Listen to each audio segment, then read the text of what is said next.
Well, hello, everyone out there, and welcome again to the Hyperion Adventures Podcast, episode number 2 of the Hyperion Adventures Podcast. Thanks for joining us. My name is Tom. I'm here with my lovely wife, Michelle. Hello, hello. I want to thank everyone out there who joined us last week, listened to our debut episode last week, and had so many kind words to say, got back with some great feedback, and we really appreciate all of you who are here to join us again for another week and what we will hope will be continued great Disney-related content. Yeah, it was great hearing some of that feedback and definitely a lot of great encouragement. So thank you, everyone, for that. For those of you that are joining us for our first time, just want to tell you a little bit about us. We are true, huge Disney fans. We love everything Disney, Star Wars, Marvel, actually the general world of pop culture. We love Universe. It all. We love the parks. Big-time Disney Cruise Line fans, big-time Run Disney fans, and we are going to be here every Sunday, every week. Maybe not Sunday. Sometimes there might be a day or two shift here and there, but every week to bring you the latest news, notes from the world of Disney and kind of give you some suggestions, some tips. If you're planning a trip out there, we're here to help you out. Right, and we're also on Facebook and Twitter and Instagram. So if you want to connect with us that way, get some information that way as well, or give us your feedback through those sources, we'd love to hear from you. That's right. You can follow us on Facebook at Hyperion Adventures Podcast. Same with on Instagram. On Twitter, we are at Hyperion Podcast. And you can also email us at HyperionAdventurespodcast@gmail.com. So let's go ahead and get things started. We've been teasing this all week. Earlier this week, we were able to see an early screening of Incredibles 2. And we are here to give you our spoiler-free review of it. Now, coming into this movie, we all know that outside of maybe the Toy Story movies, Pixar, Disney has had a little bit of trouble with some of their sequels to some of their movies. Not that they've been bad, but maybe they haven't lived up quite to what we've seen from the original movies, the starting of the series. But I think we can agree here. We saw Incredibles 2, and believe me, it lives up to the hype. Well, I really didn't like it. You're such a fibber. I loved it.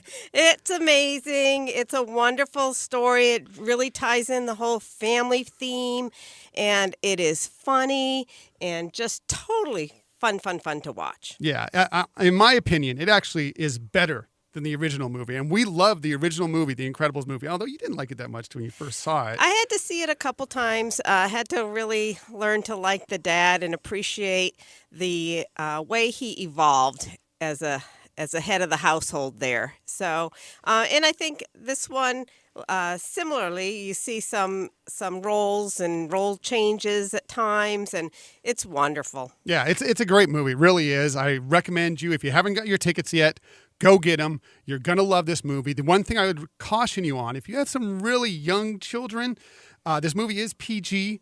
You may want to, there are a couple sort of scary scenes. Not, it's a superhero movie. There's some scary scenes. There's some violence. There's hitting and punching and it's cartoon violence, but it's still violence. You may want to check it out first before you bring your really young children. Right, like toddler age, they could see it, but there might be some areas that they might find a little bit, disturbing or whatever, but certainly not for 8, 9, 10-year-olds. Oh, no, they'll love it. It's right in their wheelhouse. Exactly. But actually, it's also right in your adult's wheelhouse. Let me tell you, it's another Disney Pixar animated movie there'll be a lot of nostalgia. There's a lot of stuff out there that adults are really going to love. And let me tell you, there's some things about this. It's action, adventure. It's great to see a female character just out there kicking butt. I mean, there's some really good energy there, and it is every time Jack is on the screen, get ready to laugh because Jack steals the movie. Jack was kind of on the side in the first Incredibles. This one, front and center, and it is great every time he's on the screen. Right. All your favorite characters are in this one. One of my favorites is Edna, and I actually did Run Disney as Edna in the past, is phenomenal. And again, she has an excellent scene with Jack that I just couldn't stop laughing at. Yeah, so we recommend it. Go out there and see it. I think you're really going to love it, and I think it's going to be a big hit for Pixar in the upcoming days. Another thing, when we were at this, because we went to this early screening, they were also holding the Cast and Crew Livecast Q&A, and we were lucky enough that we were the theater where they were holding that Q&A. So we had all the celebrities, all the stars, some of the crew, the producers, Brad Bird, the director, right there in front of us for this. So we got to be there to witness this, and many of you may have watched the live cast. Maybe you were in one of the other theaters that was also having the early screening. They also did it on social media, putting it out there. So maybe you got to check it out. But there are a couple things that happened that I believe, I don't know exactly what was on and what was off screen, but there were a couple of funny moments that happened off the screen that we wanted to kind of tell you about. My favorite thing right off the get-go, I think before they started it off, was the moderator, and I'm sorry his name escapes me right now, but he was introducing us to the cast and crew, and saw Samuel L. Jackson there, Frozone, and he's there and he's sipping a soda, and he's like, look, Samuel Jackson even makes sipping a soda through a straw look cool. And then Samuel Jackson cut back, it's actually an icy. What else would Frozone be drinking?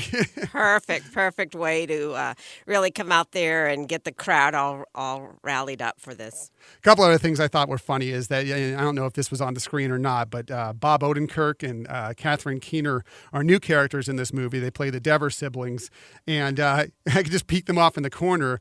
Bob Odenkirk had this bag of popcorn, and Catherine Keener just kept reaching over and grabbing his popcorn from him. And it was just kind of funny because they're siblings in this, so they probably did a lot of work together. So it's funny to see them so comfortable, just kind of interacting with one another in between the Q&A.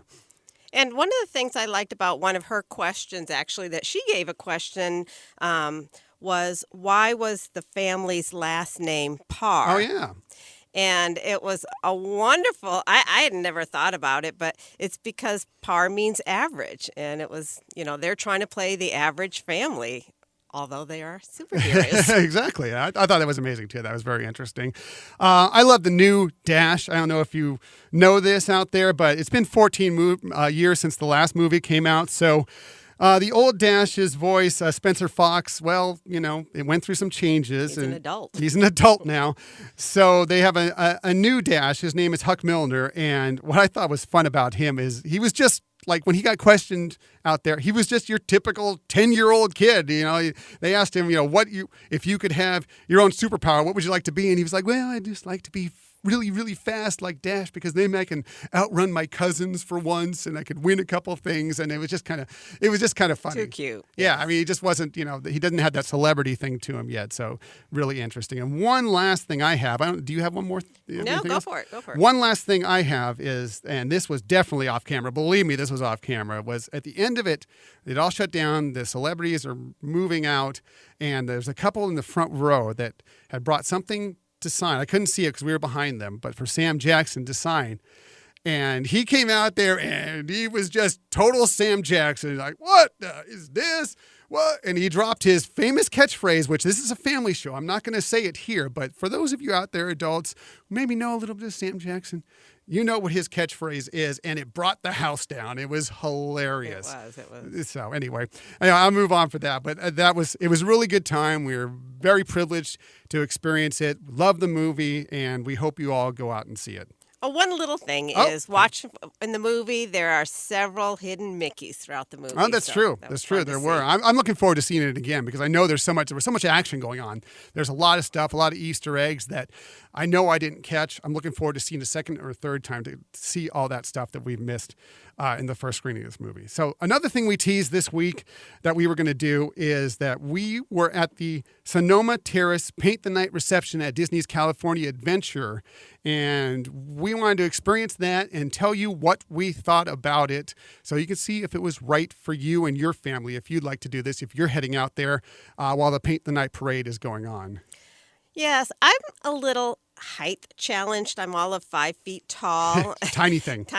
And Tom, I know you're a lot taller than me. And when it comes to shows and parades, sometimes, I like to be up front because I want to be right there and seeing everything. And I know you standing next to me, you feel like you're kind of, covering the shot for, some shorter people or kids and things like that. So, for us, for this parade, which is a wonderful parade. Yes, it's Love really it, good. love If you it. haven't seen it, it's a fantastic parade. It's kind of the modern version. If you've seen the old Main Street Electrical Parade, this is the more modern version. It's really, really good. Right. And they do have other dining packages associated with the parade that might be a better fit for some people.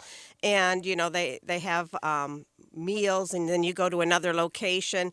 For us, at that night, it really worked being there, enjoying some food and some wine while the parade was going on. And they do top-notch service. I mean, I was surprised how many servers they had for such a small group. It really is a, kind of a quaint area there in the Sonoma Terrace.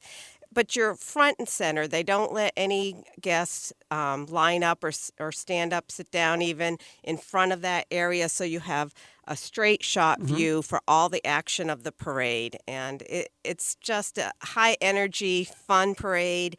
And like I said, just having some snacks, some wine, and it really did get to be kind of cold. We were not expecting it. Didn't have quite the jackets we needed for that night, and so that hot chocolate at the end love was the hot chocolate. Fabulous. I had 2.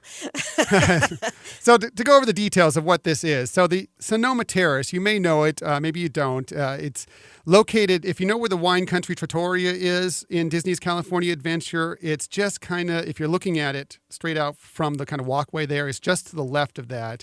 And they usually sell beer and wine there, and they have, I think they have some pretzels there and some other places. It's a nice place to go and sit, and maybe if you picked up some food, you can just go and kind of relax there. But they have some areas right out front now. This just happened over the last, I want to say it was 6 or 9 months. They've added some new tables, a new sitting area out front. And this is the area that they put you in to watch the parade. They're reserved seats, unobstructed view, as we've just discussed, for the parade. It's $79 per guest, so it's not cheap. So take that into your mind when you want to go into this. You're already paying a lot for your ticket. Do you want to go and take that next step and pay another $79 per guest to go through this? But in my opinion, and again, we like to have a little wine, it's when you throw in the cost of that with the food, you get this great charcuterie plate, you get a bread basket. The value kind of is worth it to us to have this great unobstructed view, this nice food. It really is a really good charcuterie plate, and I'm going to post some pictures on Facebook, Twitter, on our webpage, so you can kind of see what they look like.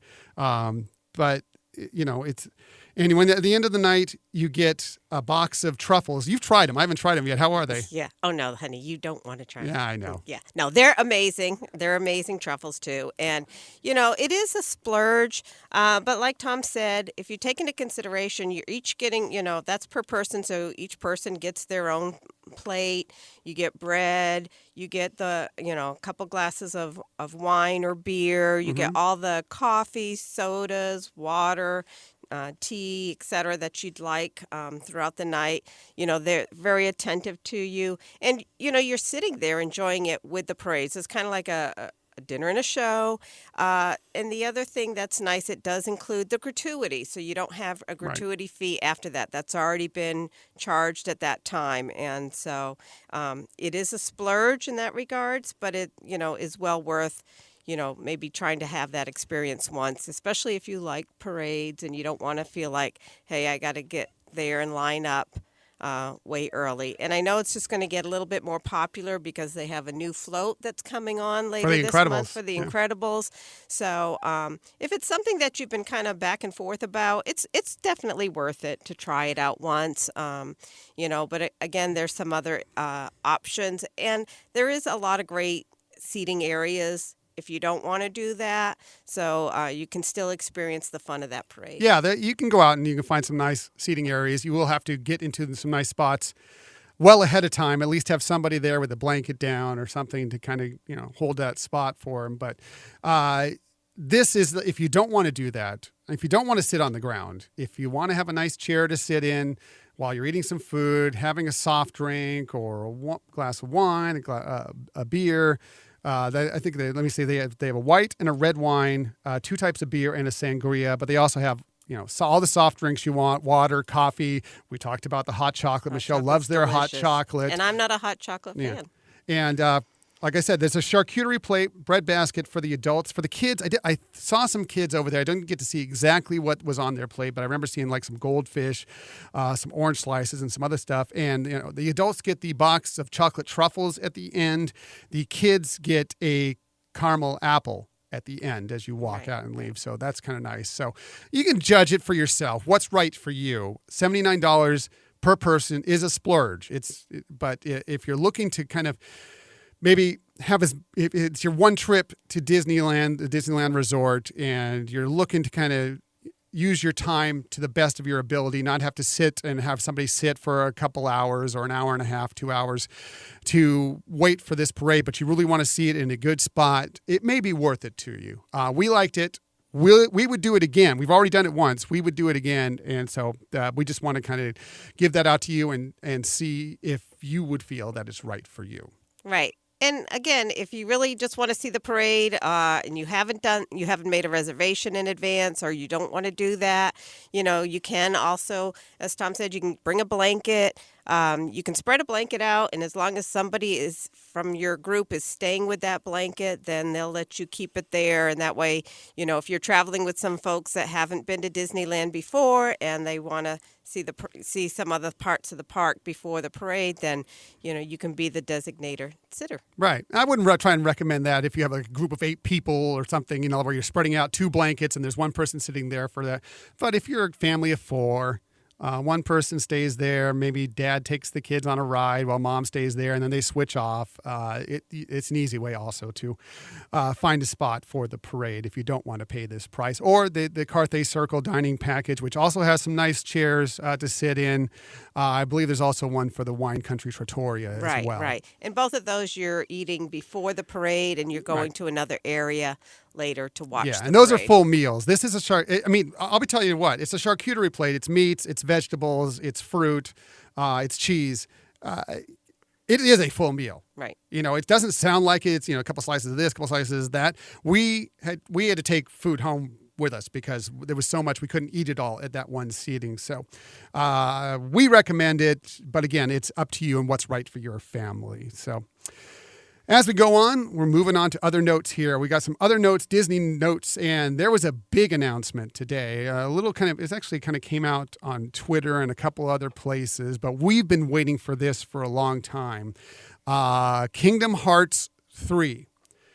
For those of you who don't know what Kingdom Hearts is, it is a great video game that includes Disney characters and Final Fantasy, that world, all mixed up. There have been several games. This is Kingdom Hearts 3, which is coming up, but there have been actually a couple more games that kind of fit in that realm. But it is a fun game if you love Disney. They take these characters, Disney characters, Final Fantasy characters, and they move them into all these different Disney universes, whether it be Little Mermaid, whether it be Halloween Town, whether it be Pirates of the Caribbean. Yeah. Beauty and the Beast. Right. Agrabah. It really is a lot of fun. Well, we finally have the official release date. We've been waiting for this for 5 years. They announced that they were going to do it in 2013. We finally I don't know if you've heard this yet. No. Have you heard what the release date is? No. Unfortunately, they had to apologize. It's going to be a little longer than we hoped for, but they did announce today at the Kingdom Hearts Orchestra World Tour. Who knew that there was a Kingdom Hearts Orchestra World Tour? But Sign me up. They announced today that January 29th, 2019, they will be releasing Kingdom Hearts 3 for Xbox One and PlayStation 4, and we are excited. Right. We've seen previews of it at D23, and as Tom mentioned, we have played the other ones, and the new release, the things that they have with that really look impressive. And it is just fun to have, the Disney characters follow along with your character and do some adventures. And so, yeah, it's exciting. Can't wait. If you don't know the game, the main characters there's a character named Sora who's kind of grown up from a young kid, and he's a little older now. He's pretty much a preteen, teenage right. now. And he's paired up with Donald Duck and Goofy, and they go and they go through these adventures together. And it's really a fun game, and we're excited about it. They did promise, even though it's going to be a little bit longer until it comes out, there will be some more trailers, so we'll get to see a little bit more of what the worlds are going to look like this year. They're including Toy Story, so we're going to get to see these characters interact with Woody and Buzz and Jessie and the rest of the gang, which will be fun. Right. And when you're in the land that is, a themed, like if you're in there with pirates, then you get to choose either Donald or Goofy to trade out with Jack Sparrow. So each land has a lot of different flavors to it that make it even more exciting. Yeah, so this is going to be fun. Unfortunately, we were hoping it would come out right around Christmas time, maybe a little before Christmas, so you can have the excuse of you're getting this for your kids and not, pretend like now you have to say, okay, yeah, I'm getting it for myself. Kids will like this. Adults who love Disney will actually like this. If you like video games at all, you like this game too if you love Disney. So check it out. Again, January 29th, 2019 is when Kingdom Hearts 3 will be released. On to my next story.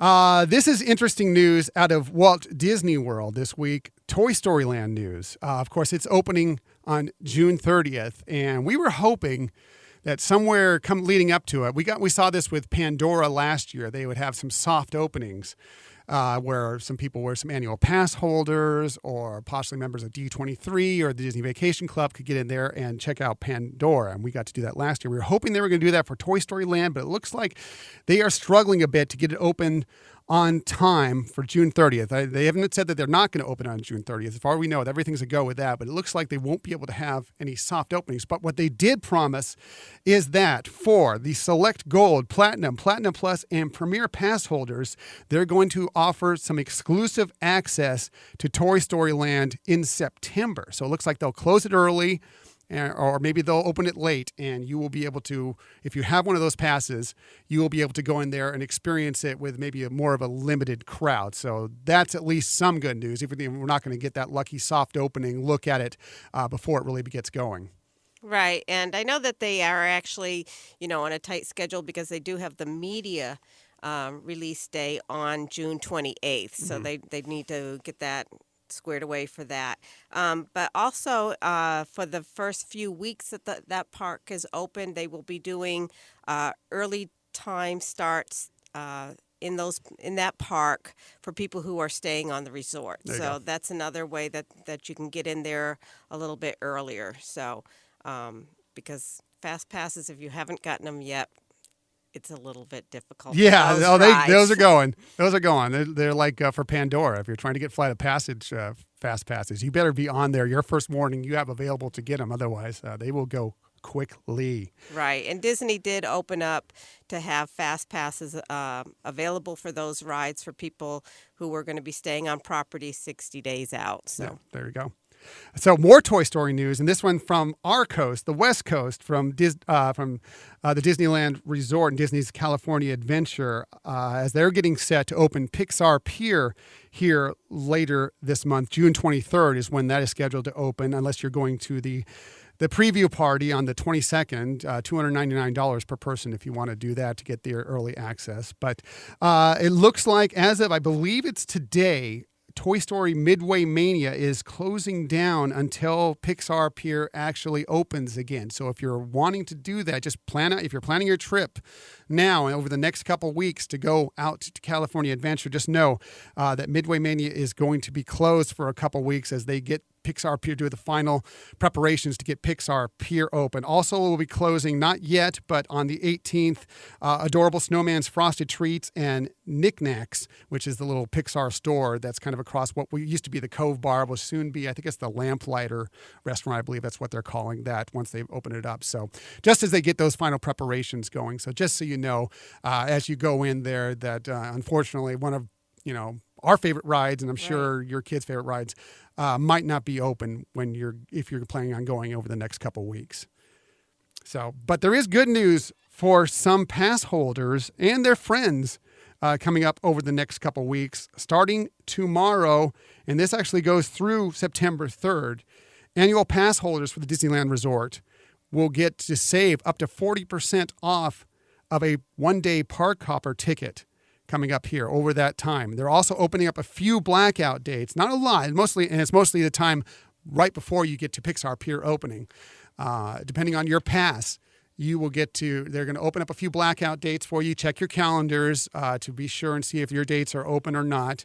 And the prices will change for if you're going to bring a friend or a family member or whatever for the discounted price. It depends on which day you're taking them. If they're going on what's called, you can check this calendar on this. Value Park Hopper, the price for a one-day Park Hopper ticket will be $89. On the regular Park Hopper price, which will be, probably Fridays and Mondays. I have to check the calendar. I'm not sure on that, but that'll be $99 per. And during the peak, which I would imagine will be the weekends, the peak Park Hopper price will be $109. So a little bonus here for the next couple of weeks and actually throughout the summer to kind of help some people out and get more people to enjoy the park and Pixar Pier coming up. Right, and we'll give links on our page and stuff like that so that if you want to just go directly to our website or our Facebook page, then you can go directly to the information at the Disneyland website. Yeah, and as always, check your calendars yourself. Go to those websites, check the calendars, be sure you know the information going in. And if you want to ask us, feel free to email us, message us on Twitter, on Facebook, Instagram, however you want to do it. We are always happy to answer your questions if you have anything, if you have any questions going into your stay at any of the resorts, any of the cruise line, whatever. We're happy to help. We're here to help. That's what we love to do. One more thing out of news and notes. I know you saw it. I saw it. The Wreck-It Ralph 2 latest trailer for Ralph Breaks the Internet came out this week, and it is a fun trailer. And if you haven't seen it yet, push pause, go watch it right now. We'll wait. All right, you back? Okay.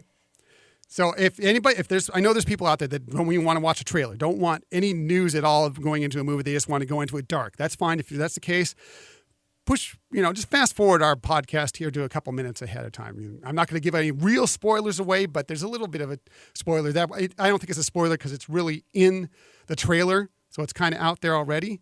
But there is a scene in that trailer that involves, okay, you guys remember, if you're spoiler free, go away. It involves all the Disney princesses in one scene.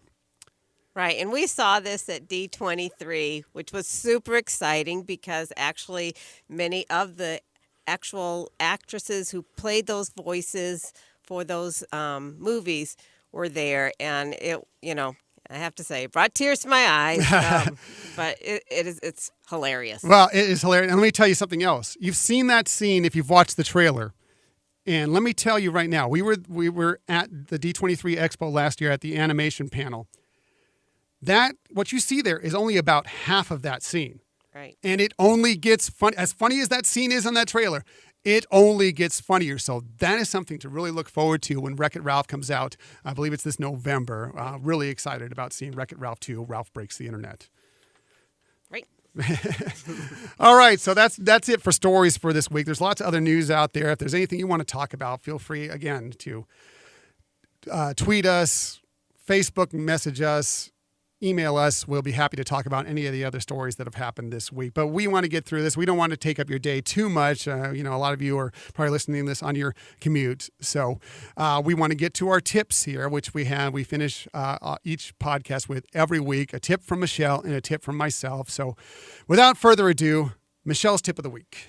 All right, so I'm going to be talking about Disney World, and as you know, it's summer, and that's a pretty busy season at Disney World. A lot of families, they plan their travel trip to Disney World because it's summer and the kids are out of school. So what's really great is Disney World is offering some after-hour Magic Kingdom Park nights. So there's going to be 8 of them between the end of June through September. And for the majority of them, they're going to be 10 p.m. to 1 a.m. As it gets to the end of the time frame in August and September, it'll be 9 to midnight. We've gone to several after-hour events on both coasts that have been a lot of fun because it's a smaller group of people that they do allow in. So it is a pre-sale, although they will have some. If some tickets are still available, they will sell them for like $5 more. It's $119 for that time, but let me tell you, in 3 hours, you can get through so much. So if you're somebody or you're traveling with somebody who just is really into the attractions and the rides, this might be the thing to do in the summer, because during the daytime, it is a lot more busy and it is hot. So that's the other nice thing. At night, you don't have that summer sun just beating down on you. So, and what's included in it are some ice cream favorites and some bottled water. So it's Tell me they're gonna have Mickey bars. They have Mickey. Oh man! Oh, I'm so there. So, and on the on the West Coast here, we've done Disneyland After Dark. Oh, yeah. And it's usually themed. This won't be themed, but it is at Magic Kingdom. You can make it your own theme and, go Disney bound and have a great evening. If you're traveling with teens and they want to, be able to have kind of a way to get around to different rides very quickly with less lines, this is a great thing to do. If you're an annual pass holder for Disney World or a Disney Vacation Club member, you actually save $30 on that. So it's $89 for a pre-sale on that. So we'll put the direct links on our page and everything, but you can also, if you want to go right now and take a look, if you go to Disney World and search Disney After Hours, then you'll get to a link that will bring you there. So it's one thing I do want to say, though, it is a non-refundable once you buy the ticket. So if you're Be sure you're going. Be sure you're going. If it's one of those things where you want to take a nap beforehand, the fact that it's starting late at night, you might need to do that. But again, their after-hour events in the park are really a lot of fun, and you do get to do so much more. But I would put that out there. If you want to do something in the summer out there and it's busy, then you have another option. Absolutely. I mean, especially you may be maybe it's your only trip of the year out to Walt Disney World. Maybe it's your only trip of a couple years out to Walt Disney World. If you get the chance to go into any of those parks with fewer people in them, they're like gold. Take advantage of it. I know it, like you said, it's a little bit of a splurge on top of what you're already paying, but you get so much impact out of those few hours that you don't get necessarily when the parks are open for everybody to be there, especially in the summer and the heat. Yes, the heat is a huge factor in Florida. Right. And I know people sometimes think that anybody in Florida has an annual pass, and that just isn't the case. I have family there that does not have annual passes.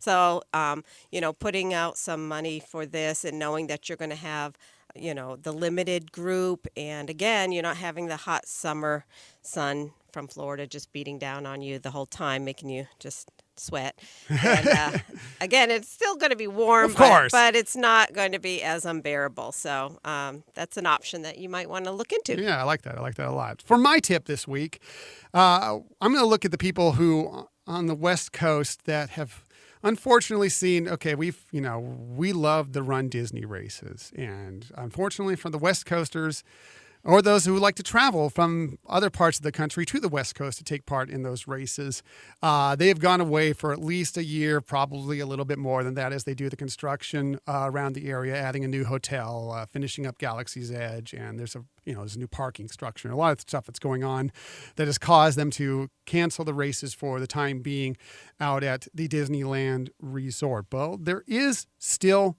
one way you can do a walk through the park. Not exactly a race. It's not like Run Disney. You won't be running through the park. But they are still holding, this has been going on for several years now, what's called the Chalk Walk, CHOC Chalk Walk. It takes place on Sunday, August 26th at the Disneyland Resort. It's to benefit the Children's Hospital of Orange County, CHOC. And it's really a great event. We've done it in the past.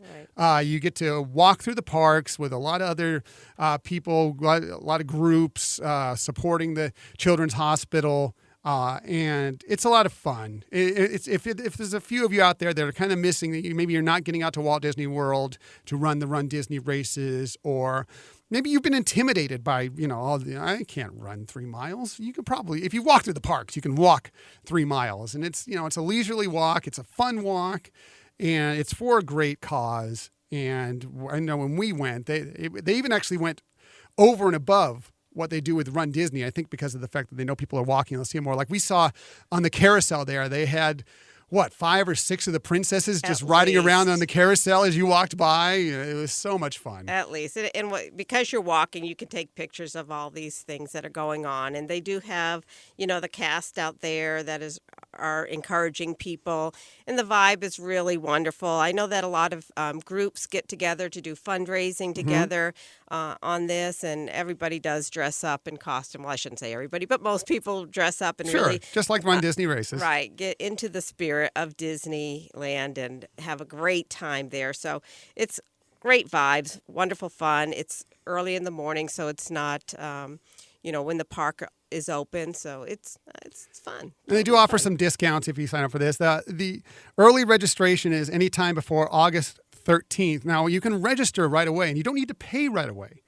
What they actually want is fundraising. What you need to do is just fundraise up to get into the race by August 13th. If you fundraise up to $85, you can do that just by paying $85 yourself, or you can have some people donate to you, sponsor you, and you can go over $85 if you want. It's for a great cause. But if you have at least $85 by August 13th, you are into the race. After that, it's $95.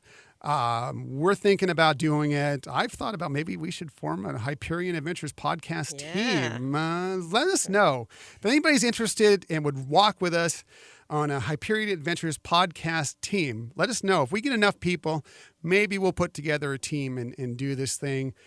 Email us, HyperionAdventurespodcast@gmail.com. Tweet at us, @Hyperion Podcast. Facebook and Instagram @Hyperion Adventures Podcast. Let us know if you're interested. Maybe we'll do that. We're still trying to decide. If not this year, I think we'll definitely do it next year. Exactly. And like I said, it really is just, you feel great that you're doing it for a wonderful cause. They often have members that were patients in Children's Hospital, and that they have really great stories that they share along the way. So it's just really a warm, wonderful event. And you're at Disneyland. Yeah. I mean, it's great. I mean, you get to walk through Disneyland. Exactly. I mean, what could be better? What could be better? So that's it for this week's episode of the Hyperion Adventures podcast. We'll have lots more stuff for you next week. It's Father's Day next week. Maybe shout out to all my Disney dads out there, just like me. Thanks again. We really appreciate you listening to us. We really appreciate all the input. We're available on SoundCloud. And now, if you didn't see our social media posts during the week, we are now up on iTunes and Google Play. You can subscribe to us on either of those places, and our podcast will come right to you. You don't need to search for us. They'll come right to you. So also follow us on social media. On Twitter, as I've already said, @Hyperion Podcast. Facebook and Instagram, @Hyperion Adventures Podcast. Find our website, HyperionAdventurespodcast.com. And finally, email us if you have any questions, if you have any suggestions for us, if you have any comments, if you just want to say hi, if you have any tips. Look, we know stuff about the parks and all these things. If you have any tips that you want to get out there, we'd be happy to share them. We'll give you full credit for them. Again, email us, HyperionAdventurespodcast@gmail.com. Thank you so much for listening to us. Have a magical week. Woo! We really appreciate it, and we will see you next week.